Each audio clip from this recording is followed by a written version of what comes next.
Hello folks, Everchanger here, and welcome back to more Pokemon Blaze Black 2.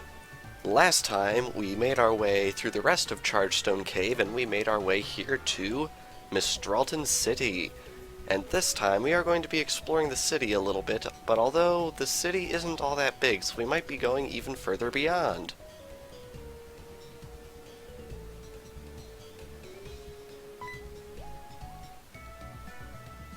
Hi there, David. It's nice to finally be able to talk to you in person. I'm Professor Juniper. You accepted the Pokédex and came all the way out here with your partners. Here, I'll evaluate your progress for you. Ooh boy, here it comes, guys. So, David, you've seen 412 Pokemon up to this point. I see, thank you. This is a token of my gratitude. And she gives us the Master Ball. This Master Ball is the most powerful kind of Pokeball. It can catch any Pokemon without fail. Journeys are about meeting Pokemon. Don't let a chance get away. Still, I'm amazed how much Pokemon distribution changes in 2 years. That means my research will never end. Still, you could say that's what makes it fun. Professor Juniper!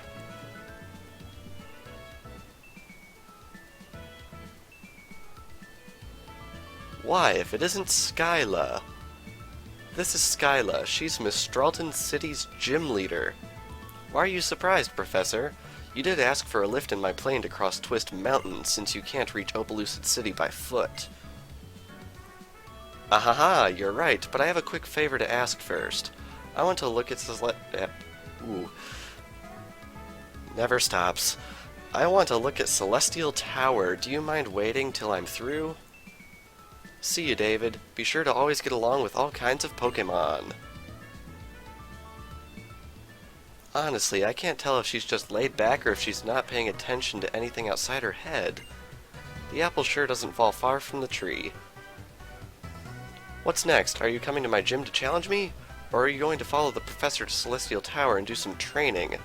As long as I get to battle with a strong trainer, I'm fine either way. Alrighty, very good to have that little talk with Skyla there. Now here in Mistralton City, it's actually not very big. Right here we have TM58 Hurricane, which I think might have been changed specifically for this hack. There's, I want to say, 3 TMs that were changed. I can't remember off the top of my head which. If we head down here, we have this guy. I work on a farm in Mistralton City, so I need lots of mulch. So much mulch. You're a Pokemon trainer, right? Do you know much about hidden grottos? You can sometimes find mulch deep inside hidden grottos. Lots of mulch. So much mulch. Mulch is great. I have much love for mulch. You have mulch, don't you? How much mulch? Will you show it to me? This guy, if you so choose, will buy your mulch off of you, which is pretty awesome.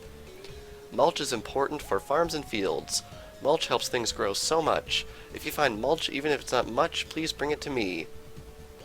I probably said mulch more times there than I have the entire past year or so. Vegetables grown efficiently in a greenhouse are the best. Their nutrients all go into forming a very delicious vegetable. Very nice. I could swear there's an item here. Yes, there is. Max Repel. Very well hidden. Keep that in mind.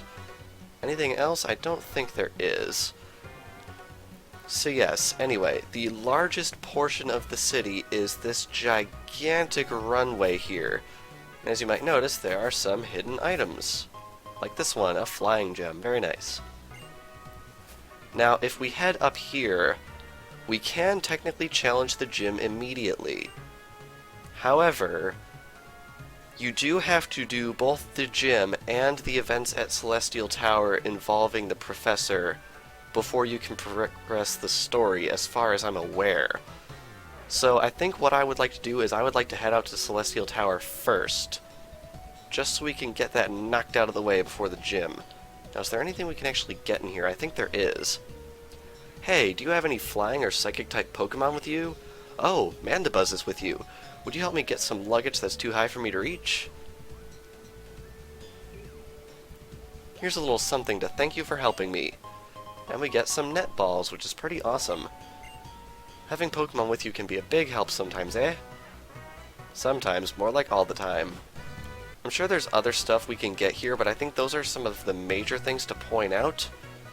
It's worth noting that some of these houses had services in black and white regarding Pokemon moves. However, they have all been relocated to the PWT, meaning you don't have very much reason to return to this city in the future. But anyway, heading out here, we have Route 7. Very nice. This introduces a couple of new mechanics. The first thing is tall grass, which is, I believe, functionally identical to regular grass. Unlike other games, oh no, you can't actually ride your bike on this. What game was that where that was changed? I think it was, now that I'm thinking about it more, I think it was X and Y that changed it. But yes, in these older games, you cannot ride your bike through the grass, which is pretty interesting. Anyway, right here we have a zinc. And right here, we have a trap. And of course, once again, it is Fungus, a Pokemon we already have. I want to say later in the game we might be encountering Fungus's evolution in this way. I'm not positive on that, though. That might have only been in Black and White 1. I'm realizing that Gastrodon is actually pretty high leveled, so I think I want to switch it out. So let's move that amulet coin. Very nice. And I think we should also move these experience shares here. And there, that should be good. Nice little reorganizing for a while. Anyway, there are quite a few trainers on this route, as you might imagine. Not sure if we're getting through the entire thing in one episode. But anyway, as you can see here, we have yet another wild rotation battle, which is pretty sweet. Stoutland, Houndoom, and Arcanine. Very nice selection.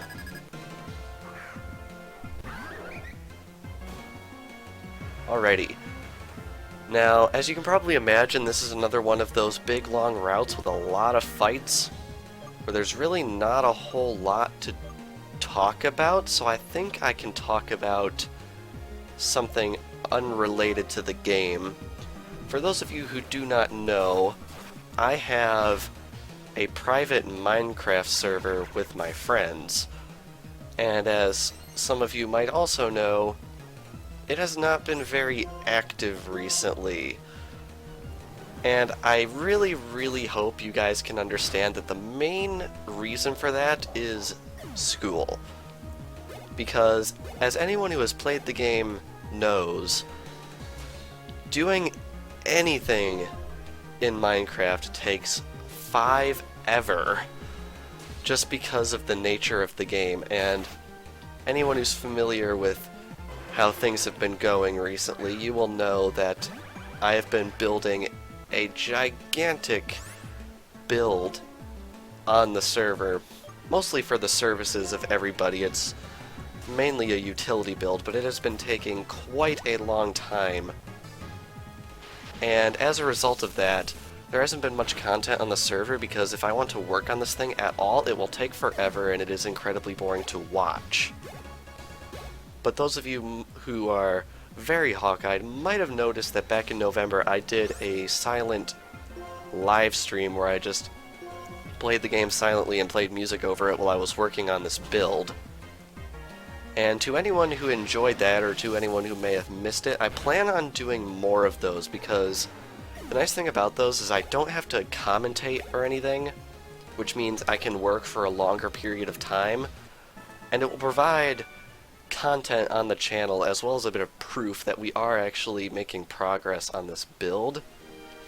So what I'd like to do is, as often as possible, hold these silent streams just so I can conclusively prove to the viewers that this build is being worked on, and also as a bit of a motivation to myself to work on it, because content coming out of that series has been pretty dead for a while, just because of the huge amount of work that goes into this build and the huge amount of work I have at school that interferes with me working on the build. So I feel like if I can sort of stream in between the cracks these types of things, instead of dedicating my own time to making videos out of them, because with the videos, you have to record them, edit them, write a description, all that junk. But if I can just stream silently, it'll automatically be on YouTube, and it will be far easier on the back end, so look forward to that, because I'd really like to try getting back into it. Obviously, I'm not promising anything, because as I mentioned, Minecraft takes a lot of time to do anything in. But if I could pull out a silent stream or two every so often, I would really, really like to, and I hope you guys like that idea as well, because I think that's what I'm going to go with. Anyway, elephant in the room, we have Tranquil right here, which is the evolved form of P-Dove, and it's not staying in the darned Pokeball. So I think I might as well just jump cut until we've caught this thing, because my word.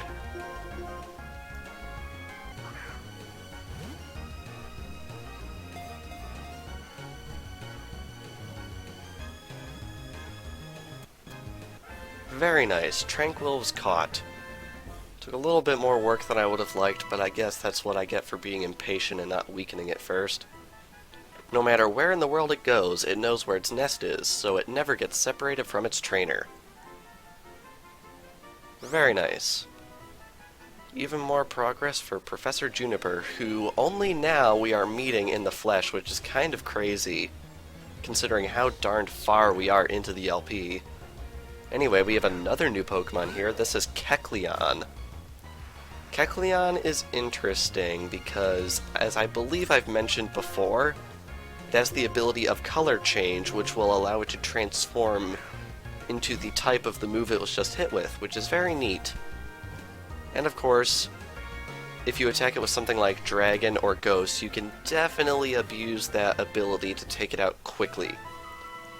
What also went surprisingly quickly was its capture. It can freely change its body's color. The zigzag pattern on its belly does not change, however. Really, because I could swear that band was red in older games. Ah well. Anyway, heading back on through here, we have yet another wild encounter. Oh, wow. That is an interesting one. This is a Pokemon I have actually used on personal playthrough teams in the past. This is Zebstrika, which is the evolved form of Blitzel, which I'm pretty sure we've caught already. I see no reason to believe we hadn't caught it already. It's one of the very many first stage Pokemon available normally in the game.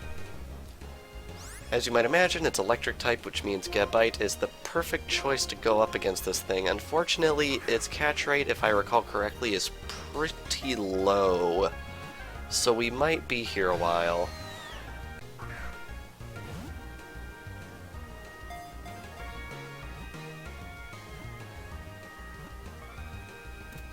Nice. Zebstrika was caught.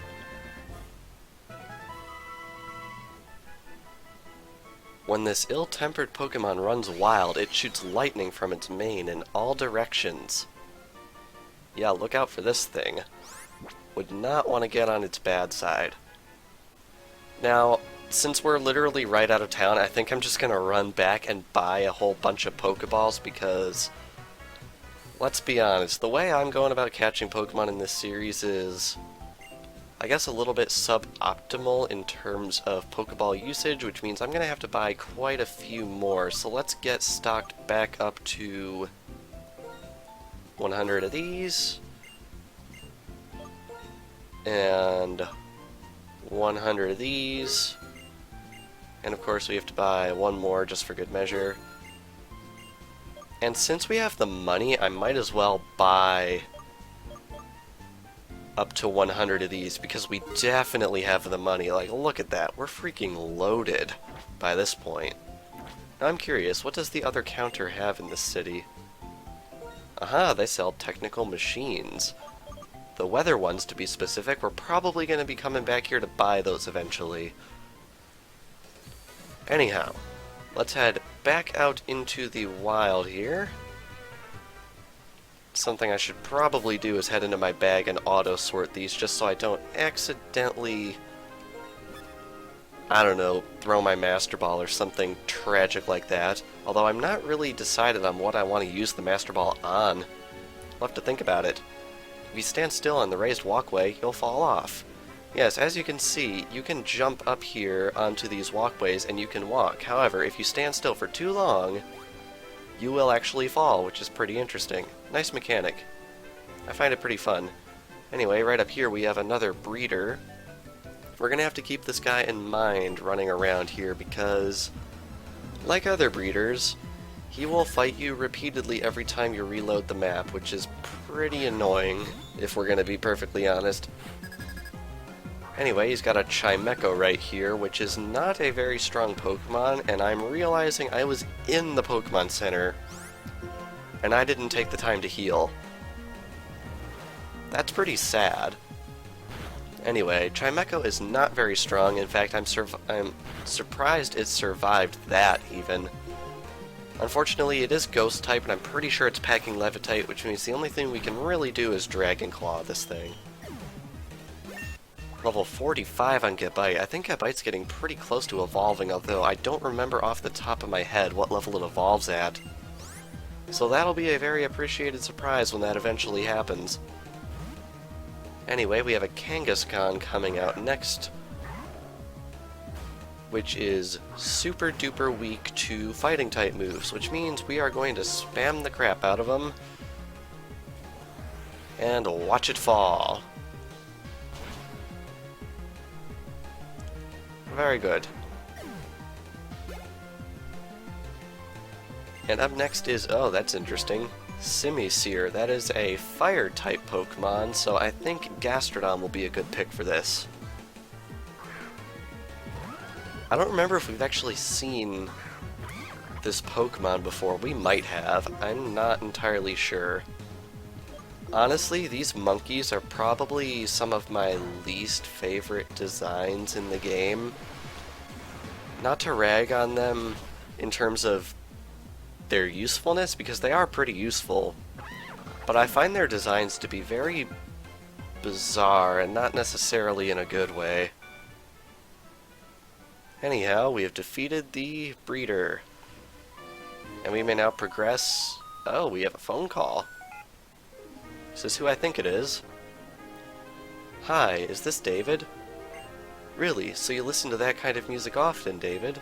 I like music too. It makes me smile just listening to it. Oops, my colleague is calling me. I have to get back to work. Talk to you again. Goodbye. Ever mysterious, that Yancey. Anyway, heading on in here, we have... Watching Pokemon play together makes me really happy. Kid, have you caught any Torkoal? If you have, would you trade your Torkoal for my Gengar? Interesting, we have an in-game trade right here. Probably not going to be taking advantage of any of these, but it's nice to actually know that it's here. Heading over here, we have another trainer.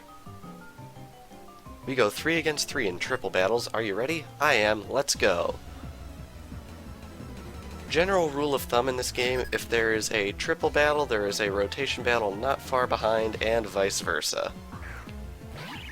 Interestingly, it looks like this person is packing all flying types, so this should be a bit interesting. 2 of these are flying normal, 1 of them is flying dark, as we are familiar with. I think just Dragon Claw would be pretty good.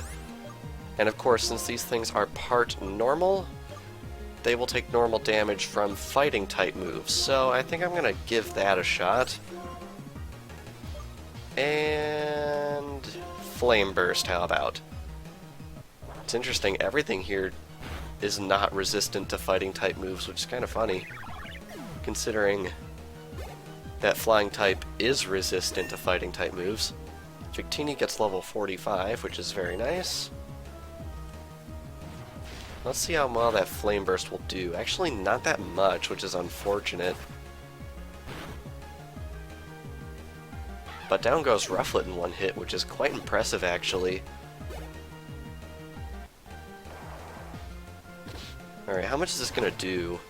Wow, not very much at all. Very big props to Victini right there. Gabite can't really do anything, so I think we're just going to be using a repeat of all these attacks, and that should finish off this fight.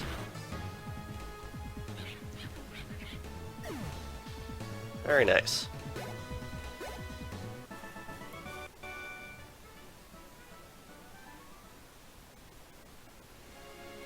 Alrighty. Trainer tips. The number of experience points you get after a battle is based on levels. Fun fact, only in Generation 5. When your Pokemon is weaker than its opponent, it will get more, but if your Pokemon is stronger, it won't get as many. Something important to keep in mind only for this generation of games. Well, well, well, if it isn't a lost Pokemon. Yeah, I'm a human. Not sure if you noticed. Oh wow, we have our Raichu coming out. I'm not sure if we've seen this Pokemon before either. It's kind of crazy how often our number of Pokemon seen in the end slate gets these huge jumps. I'm very impressed with it.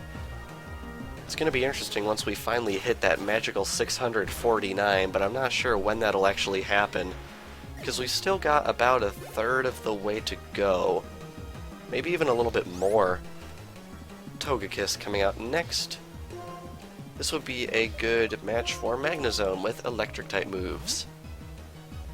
I am really, really glad we came across that Thunderbolt TM down in Chargestone Cave, because I have a feeling it's going to save my hide a lot. Because as you can see, this move does way more than Spark in pretty much any situation you can think of. Bam! Semi-related note, Togekiss has probably one of the weirdest cries in the entire game. Alrighty, we have yet another trainer right here. I believe this is a kindergartner. That's one thing I don't get. This kid is obviously younger than 10 years old, and yet he has Pokemon. I had to wait until I was 10. That is cheating hacks, and I don't appreciate it. Anyway, if it ain't broke, don't fix it. Just Dragon Claw once more. Sentret really isn't any good defensively, so I'm not surprised it went out in one shot. And now we have Hoot Hoot, which is pretty much the same. So let's bring it down with Dragon Claw. Very nice. Not a whole lot of experience for that at all. Pretty much a waste of a fight if you ask me. Not much money either. That's even with the amulet coin, which is kind of insane. Anyway, right here, we have a Leaf Stone, which is definitely appreciated to have. And of course, more wild Pokemon. Tranquil, which we already have. One thing that's worth noting, male and female Tranquil look identical, however, when they evolve, they will look different. The male one tends to look more flashy, while the female one tends to look more subdued. Oh wow, this is actually a prank too. Actually quite surprised by that. It was right out in the open instead of in the grass. So yes, keep that in mind if you plan on raising a Pidove. I don't believe there is any mechanical difference between the Pokemon, it's purely visual. Anyway, right here, we actually have Celestial Tower, a place of rest for innocent spirits. However, this is not necessarily the end of the route. Tiny Mushroom, very nice. This is not the end of the route. The route actually continues in this direction, and I would like to wrap up exploring this remaining portion of the route before we head into Celestial Tower. Because this route is a little bit odd in that it is a dead end. Meaning, if we don't explore this now, we will have zero reason to explore it until much later. So I think it's definitely worth our time to go ahead and do it right now. Especially since I believe there is a house somewhere on this route that gives a little bit of interesting plot background. Not positive on that though, that might have only been in black and white. Anyway, we have Destiny Bond right here. I do not want to attack this thing that turn, because if we did and we knocked it out, Gabite would go down with it. And of course he's doing it again, which is annoying. I'm going to use Dig and pray he's not going to use Destiny Bond this turn as well, He didn't. That's very good. Definitely don't want to be going down to a Wynot of all things. Bam, very good. Mandibuzz gets level 45. And now we've got Bibarel coming out, which is an interesting one. This is a water normal type, which I'm pretty sure is unique to this Pokemon. Unfortunately, the Pokemon itself really isn't all that good. It's probably most famous for being the go-to HM slave in the game in which it was introduced. So, if that's this thing's main legacy, it probably isn't anything to write home about. I'm surprised at how much better Pokemon this preschooler had than the other one. Wonder if there are some parents showing favoritism around here. Anyway, right here we have an Elixir, which is of course one of those finitely available items that will revive your power points. Unfortunately, there's no way to actually grow Lepa berries in this game, so I don't think there is any infinitely replenishable power point restoration item. Love to be wrong on that, though. Anyway, in here... Oh dear, your Pokemon team, it seems a bit sluggish. Rest for just a moment now. Very much appreciated all the way out here. Long ago, I was a sharp-looking young man, and my wife was a fine-looking girl. This is a story from way back then. Right around here, a certain Pokemon taught Tornadus and Thundurus a lesson. For about 30 years after that, those two Pokemon kept it calm and quiet. I'll show them to you. This is Tornadus. And this is Thundurus. Tornadus and Thundurus have been registered in the Pokédex. The Pokemon who quieted the others is known as Landorus. Feast your eyes. Landorus has been registered in the Pokédex. Main point for that being there is that in the original Black 2 and White 2, you could not obtain these Pokemon between the two versions, which is why they decided to show them to you in the Pokédex as a result of a feature that we will be getting to much later. A feature we're getting to right now, however, is this phone call. Hi, it's your mom. Where are you now? Wow, Route 7, huh? That's amazing. How are you getting along with your Pokemon? You know, the reason you can go to all these great places is because of your Pokemon. So always be grateful for them, and take them straight to the Pokemon Center if they get hurt. And that's it from the former Pokemon Center receptionist, your mother. Very nice. I'm pretty sure this is going to be the only time where we get multiple phone calls in one episode, so I guess that's something pretty historic. Anyhow, it looks like we have a double battle right here, which means we're getting some serious representation on the different types of battles you can have in the game here. I think this is all of them. Right? Single, double, triple, and rotation? That's pretty crazy. Anyhow, right here we have Leafeon and Glaceon, which are both evolutions of Eevee. Might as well mention that the ore items that we have been getting across the Unova region so far are what you can use to evolve Eevee into these Pokemon. There is another method by which that you can evolve Eevee into these Pokemon, which is the quote-unquote canonical method. However, that method is not available until the post-game in Black 2 and White 2, and it's no difference here in this hack. So I think the hack creator simply wanted to introduce an easy way to get these Pokemon prior to beating the League, which I definitely appreciate, although I don't think Leafeon and Glaceon are really all that much to write home about in terms of their stats. So feel free to correct me if I'm wrong on that, but I really don't think I am. Either way, down they go.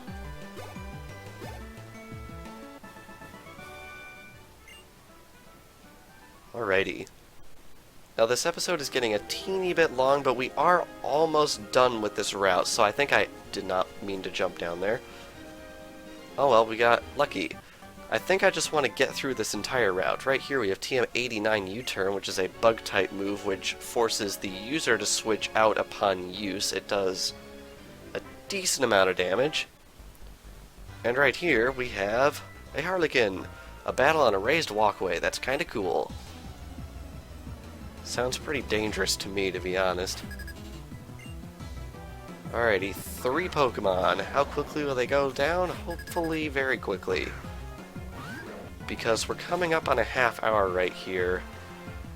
And I don't want the episode to be too much longer than that, but I feel like splitting Route 7 of all things into 2 episodes would be kinda pointless. Especially since next episode we're going to be moving on to a completely different area. Anyway, 2 Dragon Claws to the face should do this thing in quite nicely, and luckily we got all our power points restored from that rest stop, which I very much appreciate. Up next is Quagsire. Probably going to keep in for this because this Pokemon's only weakness is grass of all things. Very similar to Gastrodon because they have the exact same typing. And since I don't have a grass type move, it's basically whack away at it with whatever I've got. Which in this case is, of course, Dragon Claw.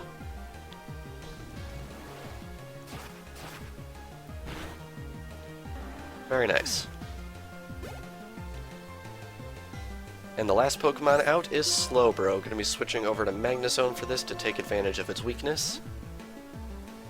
And then we should be good. Now, one thing to make note of, once we exit the battle, we will still be standing on that raised walkway. Which means if the battle ends and the player isn't paying attention, they are going to fall.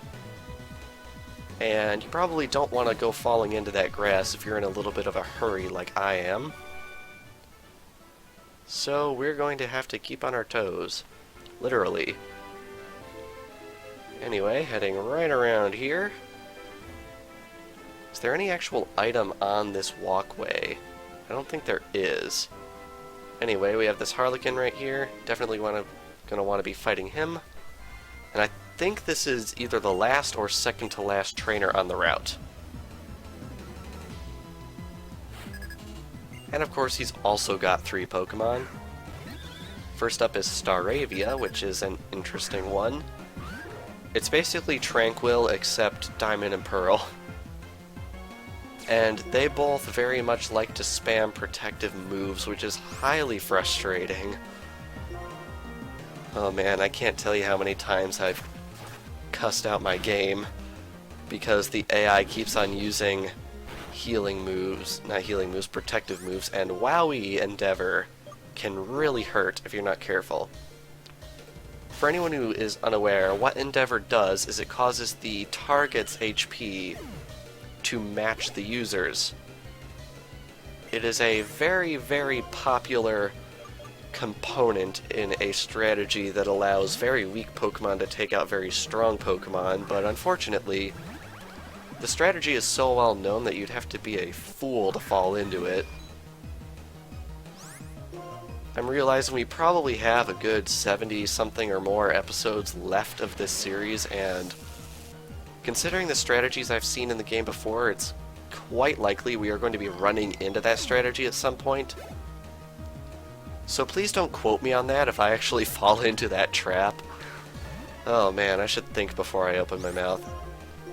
Anyway, we have Venomoth right here. It's using Signal Beam on us, which is going to do a lot more than I thought it was going to. And we bring down Venomoth in one shot with Thunderbolt. Very good. Alrighty.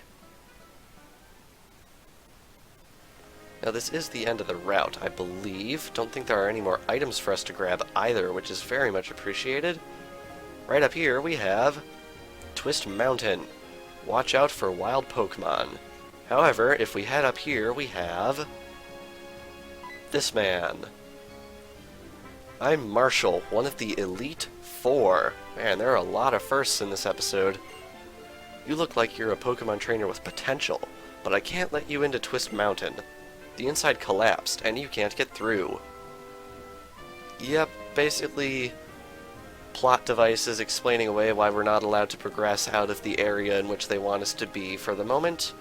But we should definitely keep it in mind because we are going to want to head to that area when it does eventually become available to us later in the game. Anyway, Going to be heading in here, getting one last bit of healing.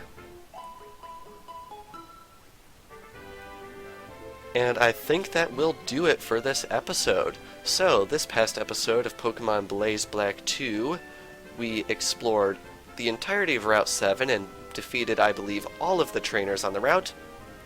And next time, we are going to be heading into the Celestial Tower to see if Professor Juniper needs any help with her research.